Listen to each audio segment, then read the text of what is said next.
Well, on to a bad story. This one, I hate doing this, but I'm going to have to do it more and more as Disney either publicly or quietly removes the iconic things that we love about Walt Disney World. Here you go, folks. From that park place, Disney quietly removes iconic Hollywood Studios archway after 36 years. Oh, this is tragic. This by Ron Bradley from, I believe, Follow the Bradley's Fun. Look at that, October 20th, 2025.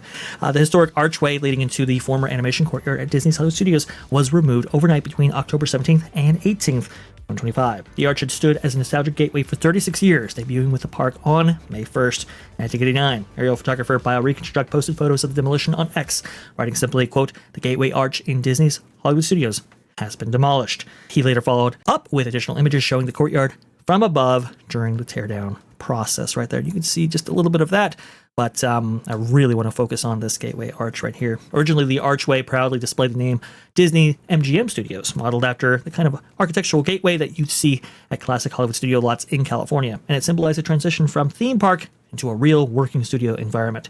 And that wasn't just branding. When the park opened, it truly functioned as a working production facility for live-action TV projects and animation. This is particularly tragic because I remember so many photos of, like, you know, crazy cast of characters and so forth being framed with this arch behind it. It's weird for a theme park with so many icons. This was definitely representative of days gone by, at least in my mind. And so to lose that connection to the past, especially when you have an animation attraction taking a precedence just beyond this archway right here, seems a little bit strange to me. But Ron, we're going to go ahead and hand it over to you because you wrote this story. Your feelings about losing one of the signature icons of this park that has lost some of its identity since 1989.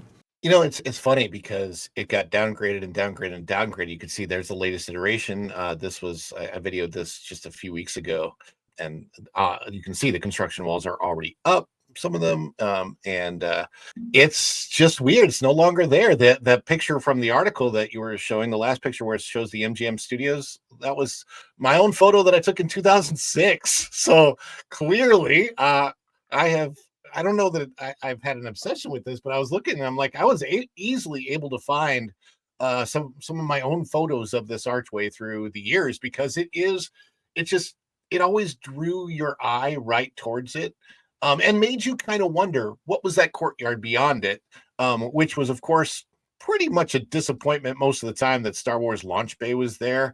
When Galaxy's Edge opened in 2019, I thought for sure, okay, well, it's time. Star Wars Launch Bay out of there, because that was only supposed to be like an advertisement for Galaxy's Edge, and then just like lingered for 6 years. What was the point of that? I don't know.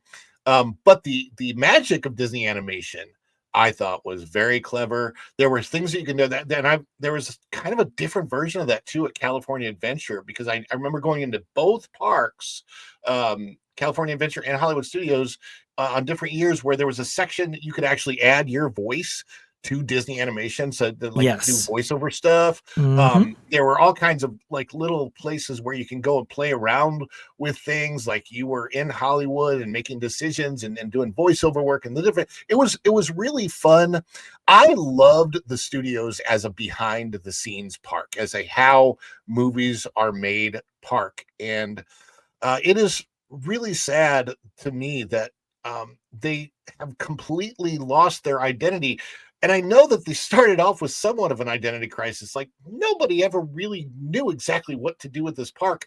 But the more they try to theme it one direction, the worse it gets. It's like, it's so convoluted. Yes, so strange. It's like, you know, pick a theme and stick with it. I really wish what they would have done, if it were me and I could make the decision, I would have kept the Studios Park as a Studios Park and taken the IP stuff and built that into a fifth park that celebrated being in the movies, to where all of the lands were sort of like immersively taking you into the movies, sort of like an Epic Universe is now, where you have those separate lands and you're actually walking into that IP, and it would have been really cool. But they just like taking out the Great Movie Ride, to me, that was one of the biggest things that just destroyed this park, because it was so Disney and so iconic. And Disney always, that was one of the big things that they had as their difference, is that they didn't just try to thrill you. It was,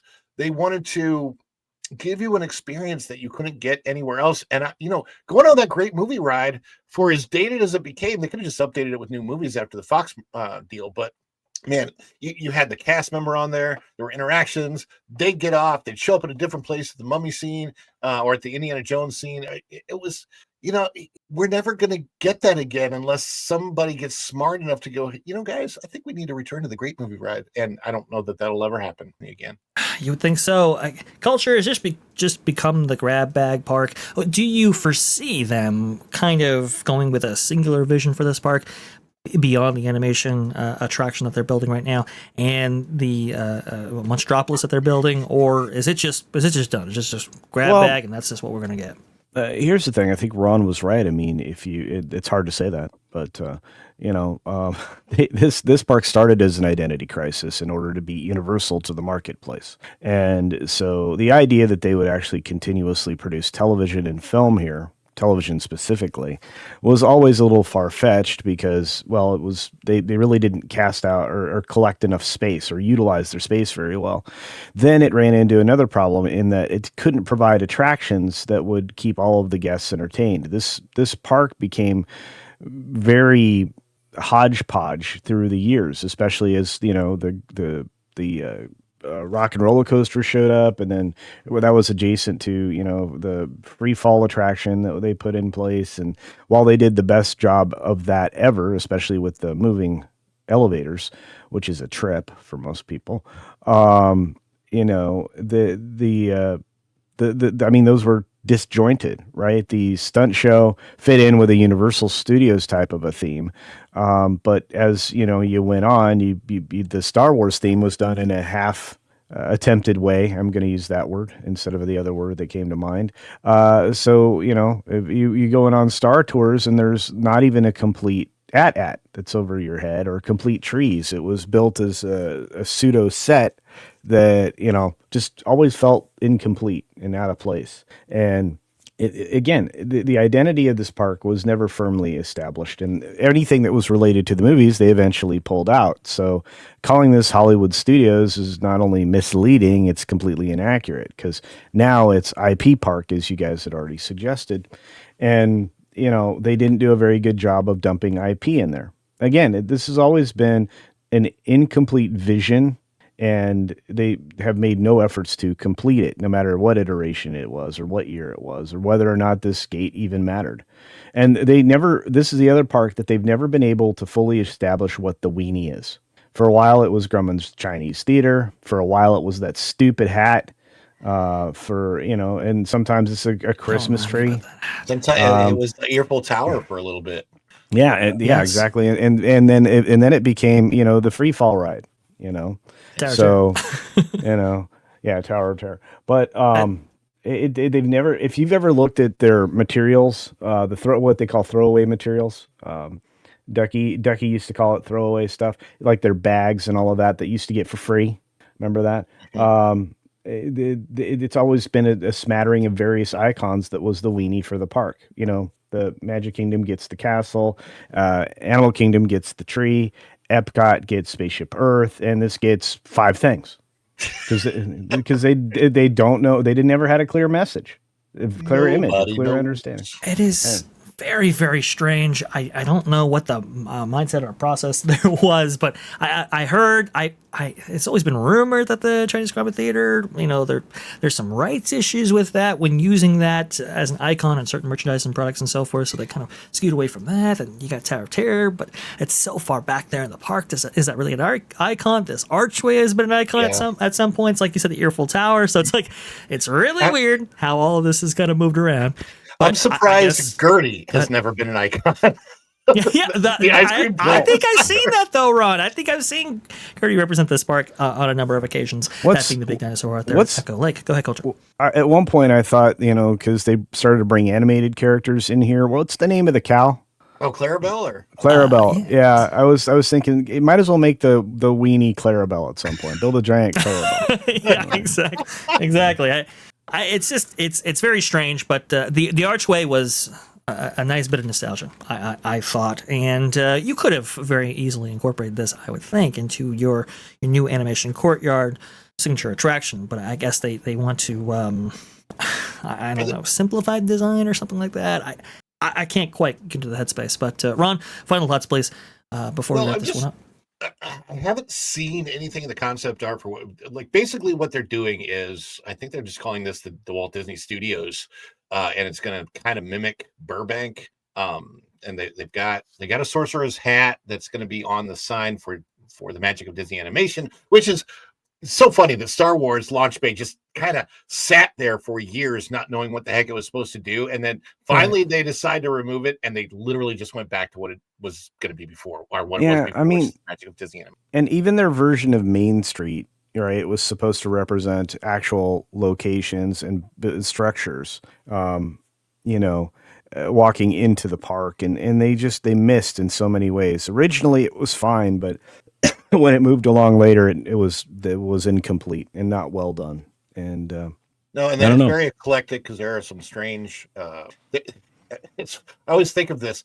There's a store when you go around the corner of that Main Street in Hollywood Studios, and you turn left. If you're standing in front of it, you'll literally think you're at the Coronado Springs Resort because it just feels like it was taken away from Coronado Springs Resort. Then there's movie posters of Roger Rabbit that are still there, which is really strange. Then you've got the commissary lane where I guess you're supposed to be at the ABC Studios backlot, and it's just there's so many weird, different things there that it's they should just call us Disney's Bizarro Park. Well, and in that, there are not enough visual cues to indicate, the distinction between the various areas. So at least in the other parks, you have to remember the facades. I said that wrong on purpose. The facades are built, to represent one side when you pass through a portal into a land. One side is representing Main Street. The other side, all of a sudden, you're in Adventureland. Or whatever. They're incapable of doing that kind of architectural shift. I mean, this goes from a neo-Gothic, period of time. And when you round the corner, you're supposed to be on, an entirely other adventure or even another street. The representation of Sunset Boulevard is odd because while some of the architecture fits, there's no distinctive shift when you change areas. So it's just very, again, if I were going to have a conversation with an Imagineer, my next one would be about why is this such a mess visually? Yes, I that would certainly be my question right there as well. There's no visual consistency. There's not a comprehensive vision right there. This was supposed to be the Hollywood that never was, but always will be. Unfortunately, it's now turned into the Hollywood that never will be great again. I don't know what's going on here, but there's a rebrand again. We'll see what this new flavor ends up becoming. Thanks for watching That Park Plays News. For more information, consider checking out www.thatparkplace.com. And don't forget to subscribe, share, like, and send this out on your favorite social media accounts.